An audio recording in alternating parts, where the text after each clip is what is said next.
Hi, ever wondered what goes on behind the scenes of the health innovations we see? Or what health innovations are even out there in the first place? Well, welcome to African Digital Health Voices, your one-stop platform for all things digital health technology across Africa.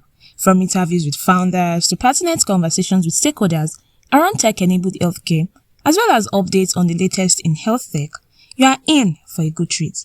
Now sit back, relax, and enjoy the episode. Hello, everyone. Welcome back to Africa Digitized Voices, your favorite podcast for unfiltered stories, innovation sparks, and bold ideas that is driving digital health across Africa. I am your host today, Vivian, and today we're not just going to be talking about digital health. We're going to be walking through what it really takes to turn a digital health idea into real-world impact, the wins, the pivots, and those are we sure this is going to work moment. So, and joining me is someone who has been doing that. We have Joel Aderinto, the country lead at Talamus Health, a platform that is unlocking access to care in frontier market. And I think we're going to unpack the frontier market and Yeah. understand what this really means. Yeah. So, but before we get into what is serious, and I just want us to get to know the guy behind the vision of Talamus Health. So I wanted to ask you, Joel, what is one thing you've done this week that had nothing to do with work? What's one thing I've done this week that has nothing to do with work? I've been writing songs. How about that? Oh, that's interesting. What kind of songs? Inspirational songs. Oh, wow. Do you plan Yeah. to go into the studio to record, or what's the plan here? Yeah. So I can know if I should start fancying you. I mean, well, yeah, that's one part of my life that also kind of finds expression. So I love to write songs and I also love to sing. That's one part I don't think many people know Wow, about. that's So interesting. yeah. So That's interesting. So when do we get to listen to this song?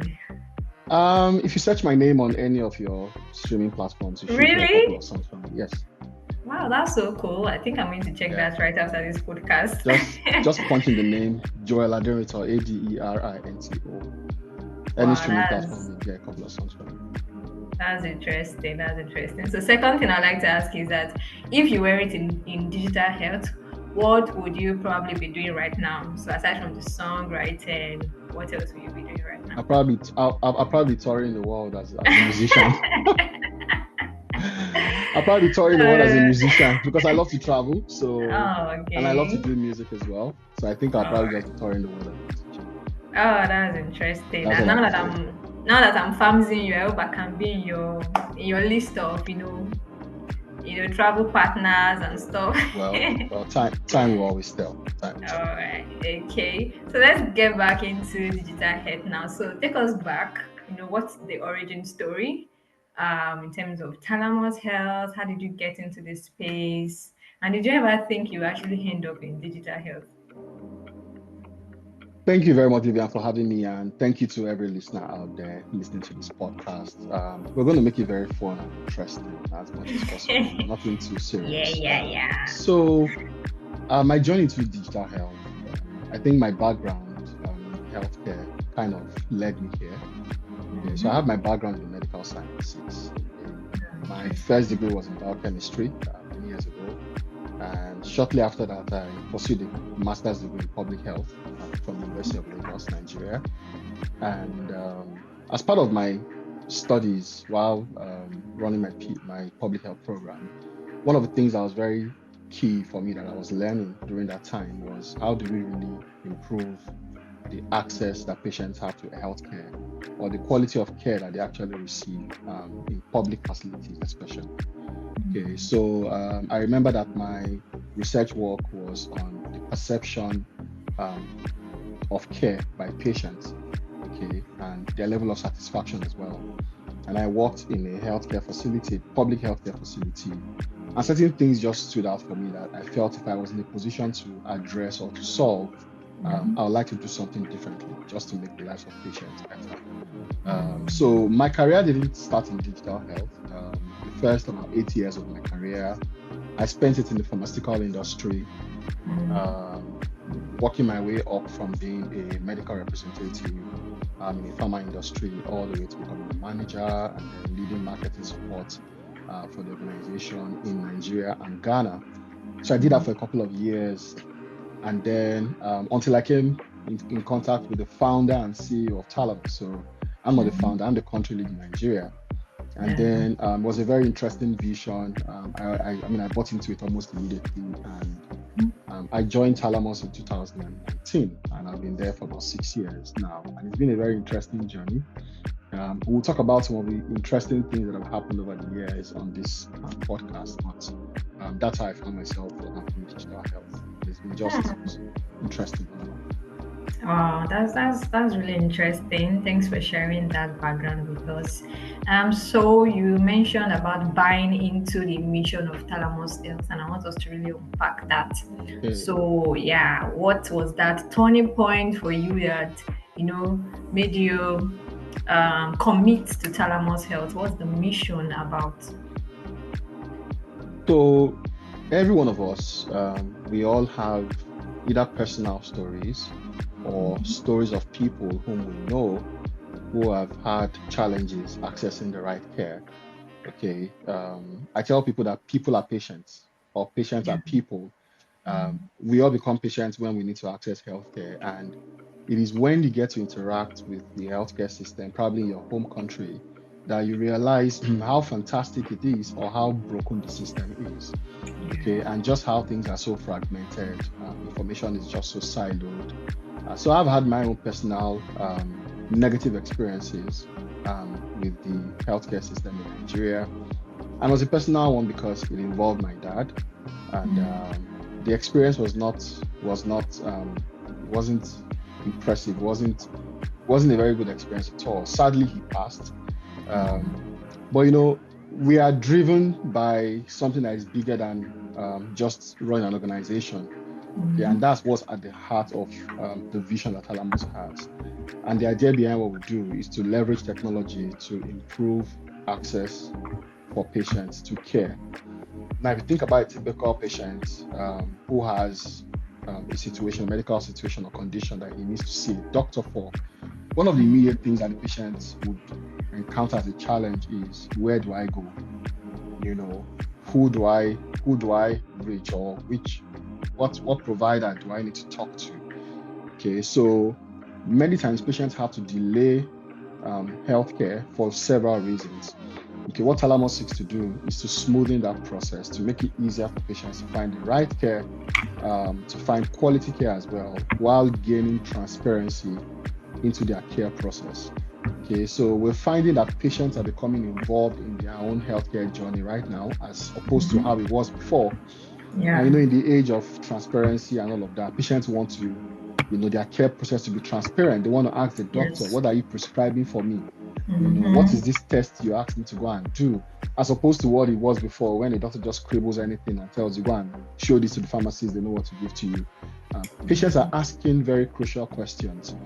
So how do we empower patients with digital tools and also empower the providers with appropriate tools to be able to meet these patients where they are? That's what led us to begin to build what we build at Talamus. And I like to just summarize it to say it's an ADD value add. So it's how we add value. And that ADD stands for access, digitization, and data. So while we're providing access for patients to healthcare providers, we are also providing access for healthcare providers to patients.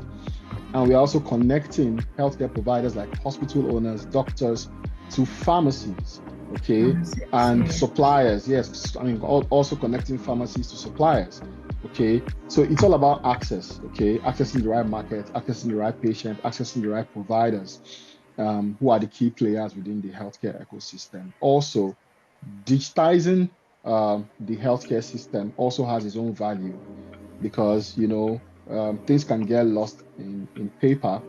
There could be a lot of errors with paper documentation. There's not a lot of transparency into what things are, and things can be misinterpreted. So clearly digitizing the process for healthcare access Mm-hmm. delivery uh, also really, really helps, to strengthen the healthcare ecosystem. Also now providing data for those who require data like administrators to be able to plan. Administrators, yeah. Exactly. So visibility into what's happening. I'll talk about that when we talk about our work with Lagos State. Visibility into what's happening at the different facilities Mm-hmm. and how you can harness that data to make decisions for planning, for research, for whatever Mm-hmm. thing you want to use them for. This is opposed to, patient information just sitting down Just in sitting. folders, in Yeah. paper. I mean, for anyone to make use of that information, you're going to have to transcribe it first Mm-hmm. before you can make any real sense of it. Makes Okay, sense. so Yeah. just providing that digitization, value to the healthcare ecosystem also has its own strength to it, and of course, like I said, data which also can help for like disease surveillance, disease Mm-hmm. mapping, and all those kinds of things. So that's the value at Talamus of it. Wow, that's really comprehensive. So we are doing end-to-end Yeah. patient's journey, transformation, right? Yes. Oh, that's interesting. So, and I think that a lot of people have attempted to solve this kind of problem, Absolutely. right? Absolutely. So, for Talamus Health, how we're able to validate the problem, because a lot of time people think once I have an idea, I'll just go straight to start coding, and I'll just go to the hospital and they're going to use my platform or something Mm, like that. So we're looking at the journey, we're trying to break it down. So, okay, yeah. the idea of Talamus Health came up, how we're able to validate these problems, and they're like profound problems you've mentioned, the Yeah. patient, administrators, data in silos and stuff. So who did you talk to, and how were you able to say, okay, I think this is the gap? So if I take my mind back to how we began, um, sometimes when you want to solve a problem, Mm-hmm. in your mind, you think you know the problem Exactly. and you think there is a way you want to solve it, or you Exactly. think there's how the people who are experiencing the problems want the problem to be solved. Yeah. And things can be very different from what you're imagining until you take it to the market to kind of test it to see Mm-hmm. if that's what the market wants or not. Okay, so Talamus has come a very long way because we've committed ourselves to adapting, okay, to what the market is saying, to what the patients are saying, to what the providers are saying. Okay, so we've had like several iterations of our products to kind of suit what it is that the market is saying. So I remember vividly, like back in 2019, 2020, one of the things we did was to engage the Association of Private Medical Practitioners in Lagos State, for example. And that engagement was very eye-opening because it kind of gave us an understanding of what the actual needs were and how exactly we should be building or tailoring our solutions to meet the needs of these people. For us, we had a concept of mobile first.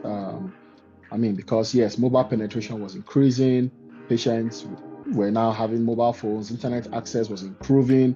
So it was going to be a mobile first, and everything was going to happen on a mobile phone, via an app. But the reality was that for several practitioners, that was not the case for them at the time. A lot of them didn't want to use mobile phones or tablets to consult with patients. They wanted laptops, they wanted desktops, they wanted something that was a web version. They wanted something that was not fully online.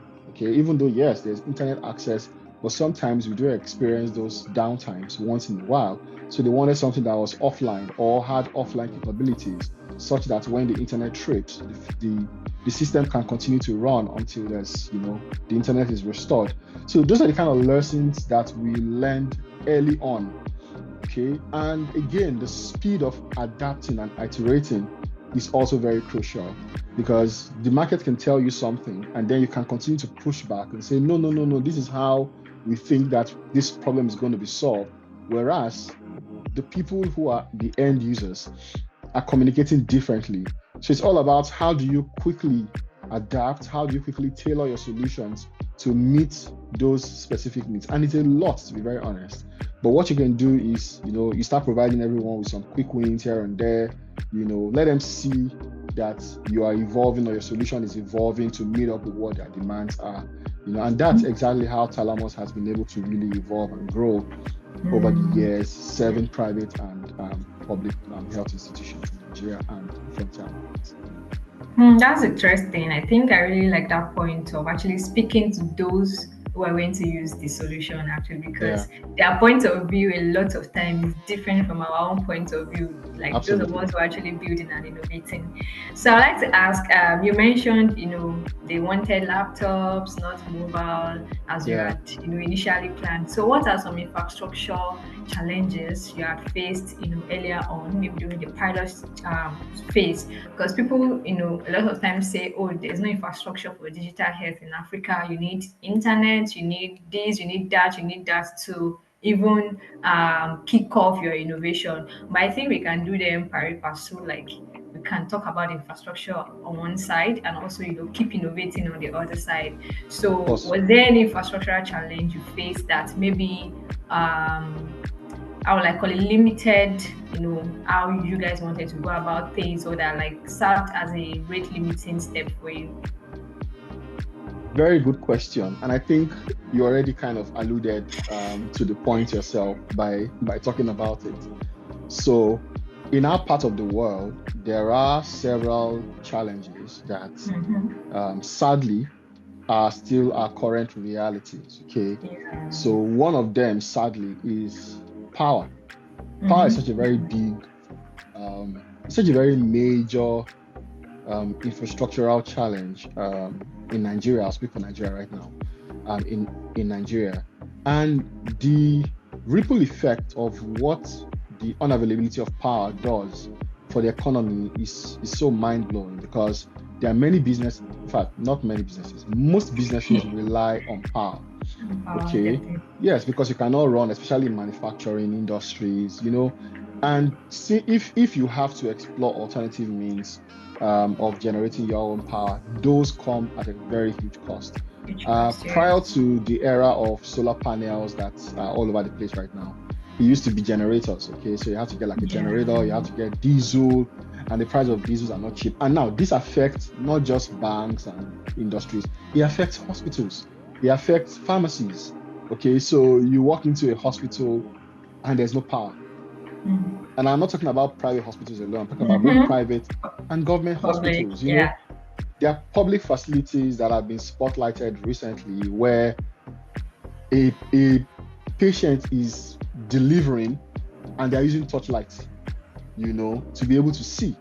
It's actually that bad in some Mm-hmm. places. Although things are improving now, there's a political will, especially from the Lagos State government, Lagos to State, kind of yeah. provide some kind of alternative power solutions. And we're Solutions. seeing that happening, of course, in Nigeria and other countries as well, where they have this endemic problem, to provide solar panels, inverters and all of that to kind of power the facilities. So that's some good news.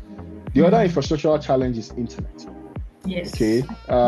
Yes, we have internet available in Nigeria, but there are times that you have critical downtimes or some places where the network is not so great. We experience this also with some healthcare facilities where it looks like if you walk into the facility, you are in, a no internet zone. All right. But when you come out of it, then you have internet. So we don't know what accounts for that. Maybe probably the mast is somewhere far away. So all of those challenges are there. So internet, we talk about electricity. There are also infrastructure itself, like equipment, Yeah. lack of equipment to use, because digitization costs a lot of money. Yes, Okay. definitely. Computers are more expensive than paper. In the long run, you will save money, but to Mm-hmm. procure these items actually does cost money. Money, yeah. And in an environment where a lot of these things are not manufactured locally, then you have to depend on importation. And depend on importation means that it has to be benchmarked by your exchange rate. So it's just one factor after the other that leads But to some of these challenges. But we've been able to combat it and kind of address them by using several hybrid methods. Okay, so interesting. for equipment, for example, our solution is able to work or run on laptops, on tablets, desktops. So whichever one is easily or It's readily available, available yeah. can be used. Okay, Mm-hmm. smartphones, of course, it does work, but whatever equipment is available, you can use. Also, with power, like I said, a lot of alternative power solutions are already Our being solution. deployed to help with Mm-hmm. that. With the internet, of course, that we had to do to make sure that our solution works hybrid. So not as though it will continue to work without internet, but the solution is able to continue to run when there's an internet Mm-hmm. downtime. Okay, Downtime. so on an intranet base within the facility, the solution can continue to run, and then when the internet is restored, then it can connect back to the internet. Now, Mm. why is the availability of internet important? Okay, so if you think about every other sector of our economy that has experienced digital transformation, they have experienced that because they've leveraged the power of the internet and Internet. how information can be shared in real time. Okay, so Mm. for example, there was many years ago in Nigeria. I mean, I remember back when I was in uni, Mm-hmm. if my parents sent me money when I was in school from Lagos, because I schooled somewhere in the southwest, they sent me money. It took a week for me to get my money. Do you understand? And I was having that conversation with someone recently. I was like, do they send the money via bus or is the money posted? I'm like, no, Exactly. it's in the bank. They pay to the bank, and then it takes about a week for me to get the money because things then were not digitized. But we've seen how the banking Yeah. sector has I was really really, really moved. Yeah. moved. If you send money to someone now in Nigeria, in seconds, they get the money. Same with the use of ATM cards. It's same with everything. It's same with e-commerce. It's same with, you know, transportation. Mm-hmm. Speaking about going to school back then as well, if you want to go somewhere, you have to walk to the taxi park Yeah. and go and take those yellow taxis that will take you to another taxi park, and then from there you take another. That was how we used to commute back then in Lagos. But Yeah. now with Uber, the Uber comes to your doorstep, picks you up, takes you to where you're going through technology. Now that's exactly what needs to happen in healthcare In as healthcare. well, and it can only happen if we leverage the power of the internet, because Internet. information has to be shared in real time. There are Mm-hmm. several important use cases that I can give. For example, appointment booking. Okay, Yeah. so I'm a facility, I have specialized equipment or bed spaces, or I conduct some kind of specialized clinics. Patients need to know in real time if there's availability for them to book in with me. Okay, that creates To some book, kind of yeah. order in my facility. Okay, so they can select their dates and select the time that they want to come in. And if they pick that date and time, that date and time should not be available for anyone else to pick. That's what Anyone else to book. real-time information will do, because if it's not real time, Mm-hmm. 10 people may book that date and time, and then it creates chaos, if you know what I There will mean. be, yeah, It's the yeah, same yeah. thing as well with things like bed availability in hospitals, where I want to transfer a patient from my private facility to a specialist clinic, maybe a stroke ward, for example. Mm-hmm. I don't know where there's availability of beds in stroke wards, but with an ecosystem like Talamus, you can Yeah. tell in real time what beds are available. Is it a male ward? Is it a female ward? And then you can Mm-hmm. transfer your patients to those places. So the question of why internet, is because things need to be done on real time. So while In they real account time. for downtimes where the internet is not so great, at the end of every day, things have to be synchronized together so that then it Synchronized. gets updated. Yes. Wow, that's really profound and well detailed. And kudos to the team for Thank you. ensuring those ends are not loose, because that is what's going to make the system efficient. So Yeah. let's talk about the big win here. you Okay. know, Over 100 primary healthcare centers digitized in Lagos, the Yes. partnerships and everything. I Yep. think that's a huge win, Yes. because that really defines the future of equitable and accessible healthcare for about over Yes. 20 million residents of Negotiations. Lagos State. Yes. Yes. So would you like to walk us through the story? What was the vision behind that? How were you able to pull that off? Thank you. So yes, it's a very big win. Yeah. Not just for Talamus, but for Mhm. Lagos as a whole. As a whole. So this journey began, if I cast my mind back now, 2020.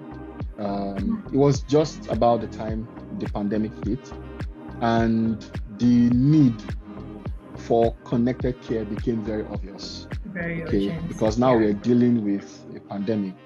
We're dealing with a disease that we had to monitor and keep our fingers on. And that kind of quickly pushed forward the need for some kind of harmonization in terms of the way the facilities are run, and to start thinking about how do we get these facilities digitized. Okay, so of course, engagement went on for several months, and Talamus got the opportunity to digitize these facilities. So at the moment, we've got 101 primary healthcare centers in Lagos digitized. And as at the last check, I think we have about 350,000 patients already on the platform, and we've trained over 1,500 primary healthcare workers. The vision for the state and for the Lagos Primary Healthcare Board was to have one patient, one record, was to connect the facilities together. Because just think about it, the way the facilities were running, there was a lot of duplicity of records.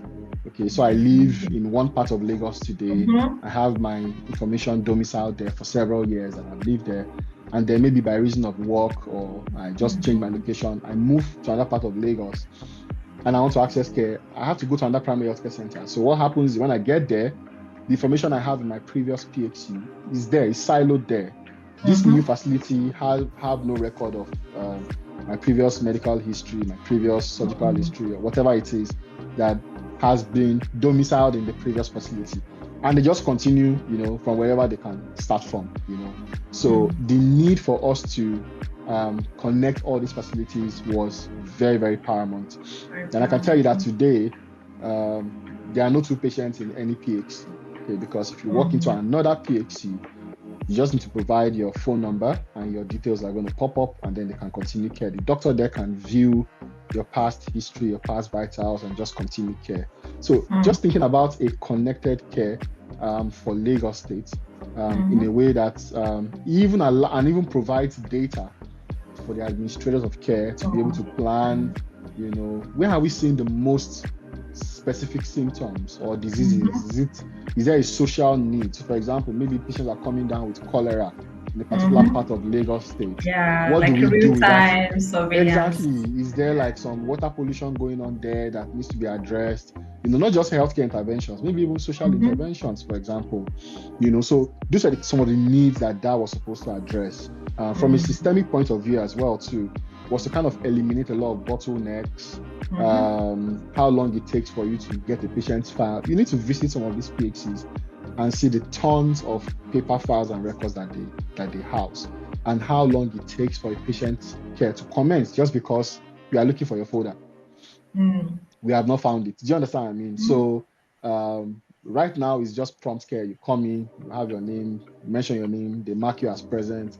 And what's interesting again is that with the Talamus solution being used now, patient's care journey does not begin in the facility. The patient's care journey can now begin from the patient's home. Okay. Wow. How? Simple. So right now, we have launched a USSD feature that allows patients to book appointments using USSD. They only need to dial star 345 star 74. I can't remember the code. I think star 345 star 745 hash or something like that. And then you are able to book your appointment with any primary healthcare facility in Lagos. If you're a new patient, you can register yourself. Okay, but if you're a returning patient, you just need to select the facility, select the day you want to go and the time. Now, what does that do for a patient? Prior to now, patients will have to come to the facility as early as possible and sit and wait. And there's a crowd in the OPD because everybody wants to be seen. But you see, everybody cannot be seen at the same time. And even though they've all arrived on time, you would wait until it's your turn. So sometimes patients come as early as 7 a.m. or 7:30 a.m. and they're in the PHC until 2 p.m. because it's not their time. Yeah. How about you just book that appointment for 2 o'clock and just come at 2 o'clock? What that even does is it allows patients or those who are accessing care to still be able to be productive outside of the time they are accessing care. And that's an economic value as well, because if you understand how Nigeria works. If you have to take a loved one to the clinic, the person who you're taking there won't be able to work. You who's taking the person, and it could be a child, it could be a parent, Yeah. That Take a day off. Exactly, it's completely off. As against in other climes where your appointment is 4 o'clock, you just leave your house, you go there 4 o'clock. So you're productive the whole day, you go for your appointment and you're done. So that's where we're slowly shifting Lagos State to, and of course Nigeria at large to, with these kinds of solutions. And we're so excited that in the confidence that was reposed in us to do this. This has taken a lot of tenacity, a lot of grit, a lot of discipline, determination of the team. 5 years. To be able to get this done with support, of course, from critical stakeholders. So when I mean critical stakeholders, those themselves of the primary healthcare board in Lagos State, the government themselves, the political will, and other intersectoral agencies that have, of course, collaborated to make this a success. So it's not just a win for an organization, it's a win for everyone, and of course, for the patients. Yeah, definitely. I was even going to come to the stakeholder part of it because I know it takes a lot of political will and stakeholder buy-in to actually get something done at a government level.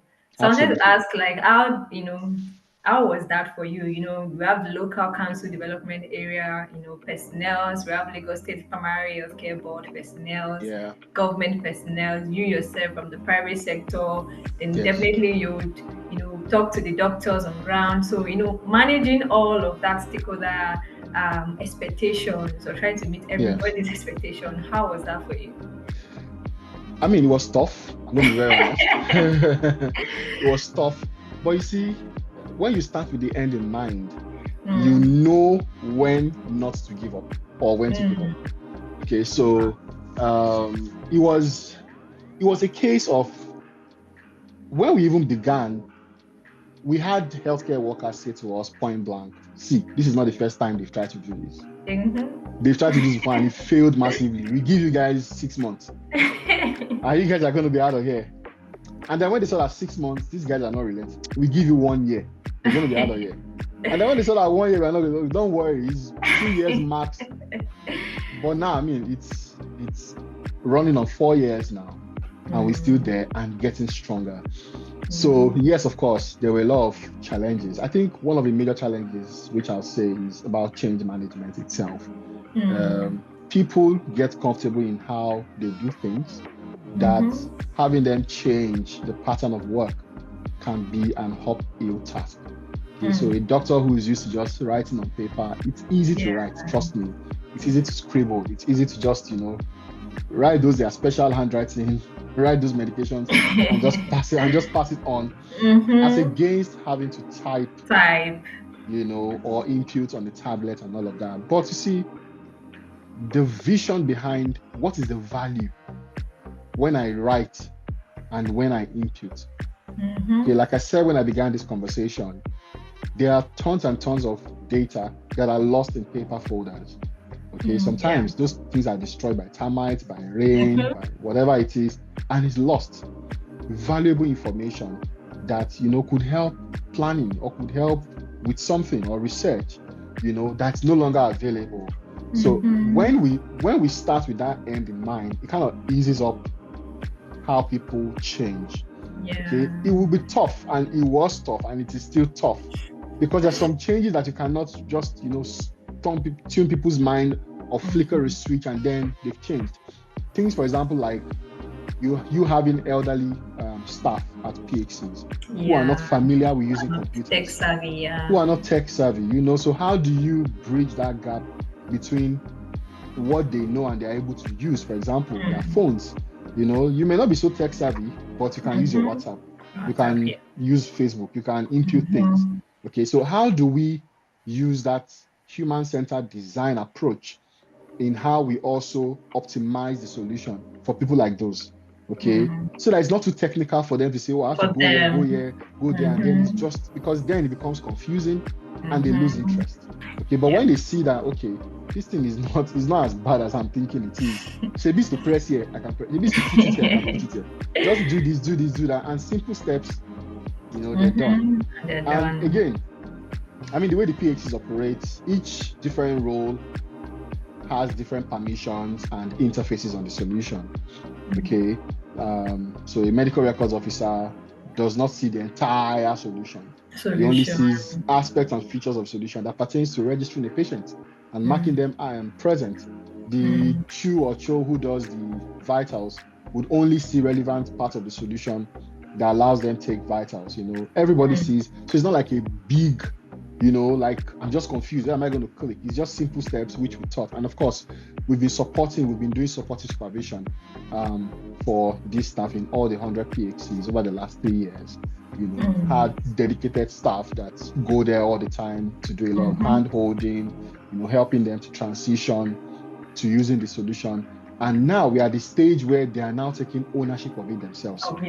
That this is our own solution, and of course with partners like the Gates Foundation, the Clean Health Access Initiative, we need to come up with models that have allowed them to own it, like having champions in these different facilities. Okay, so we call them super users. Okay, people who are highly interested, who are also quite maybe a little bit tech savvy, and are able to, within the facility, be like the first point of call if anything goes wrong, or if someone is confused about the solution, quickly help them troubleshoot or help them address any concerns that are there.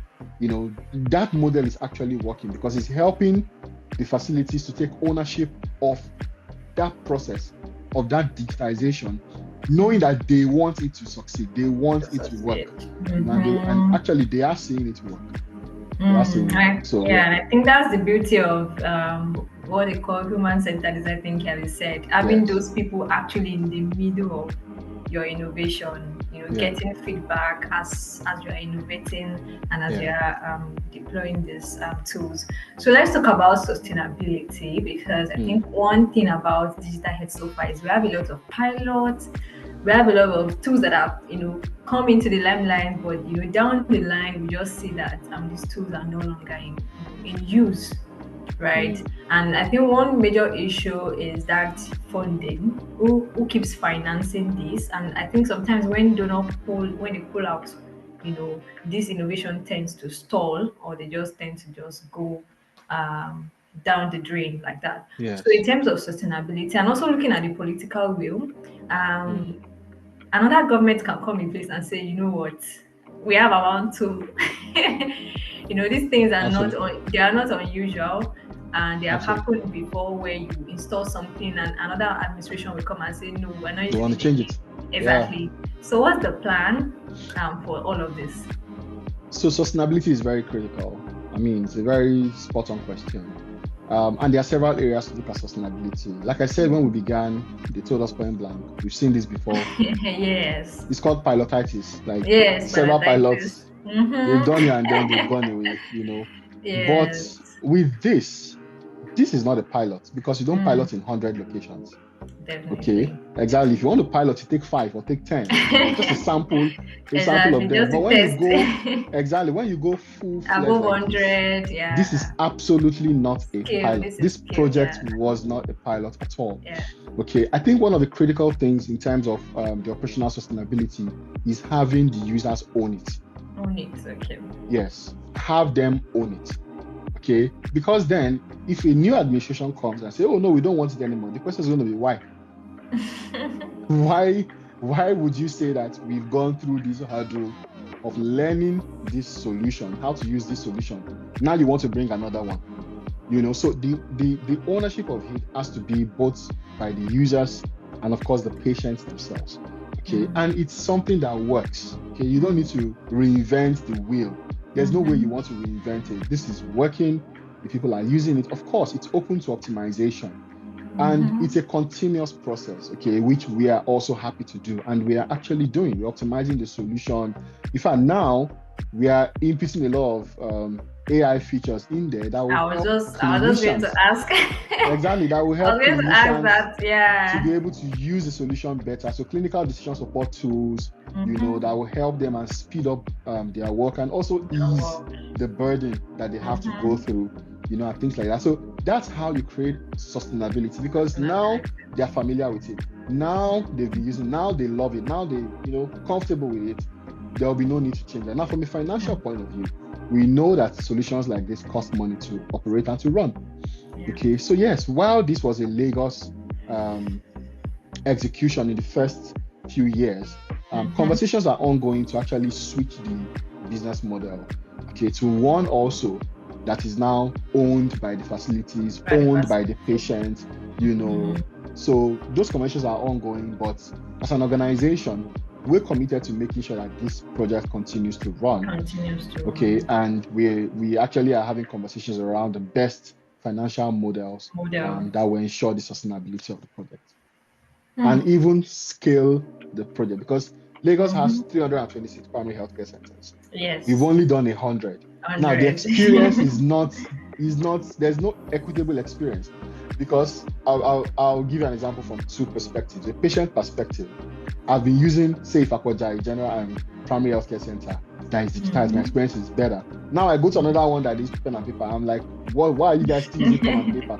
It's the same thing for the staff who are transferred from one place to another. Transferred, You yes. know, I mean, over the past 2, 3 years, we've had those cases where staff are moved from facilities that we've trained them on how to use the solution, and they're transferred to a non-digitized facility. So again, the one that comes, we have to retrain them. And those staff that move, they're not satisfied because they're like, where I'm coming from, this is not how we do things. We've moved Yeah. away from this. So the conversations are also still ongoing Stay with on. the government on how do we scale this. Okay. And we are hopeful that it's going to be a successful one. Yeah, so are you also thinking outside of Lagos? I mean, Absolutely, yes, we are thinking outside. I mean, we have conversations. This kind of conversations does not happen overnight. yeah. It takes a long cycle before you can complete these kinds of conversations. But yes, we do. We explore other markets. We're in Ghana at the moment. We're also exploring some East African markets as well. Hoping that we'll be able to continue to spread our tentacles across Africa. That's great. Yeah, so we're wrapping up, and if you'd like to maybe give advice to colleagues or young persons or innovators who are looking to build from idea to scale, as you know, you've explained so far. So what should they know actually from your experience From my building? experience, from Yeah. from my experience, I think I even came into the digital health space with about 9 years experience in the healthcare sector itself. Itself, yeah. What I'll say, number one, focus on your work. Mm. Okay. Focus on your work. There's a lot of distraction out there. Oh, people are doing this, other people are doing. Just focus on what you're doing. Okay.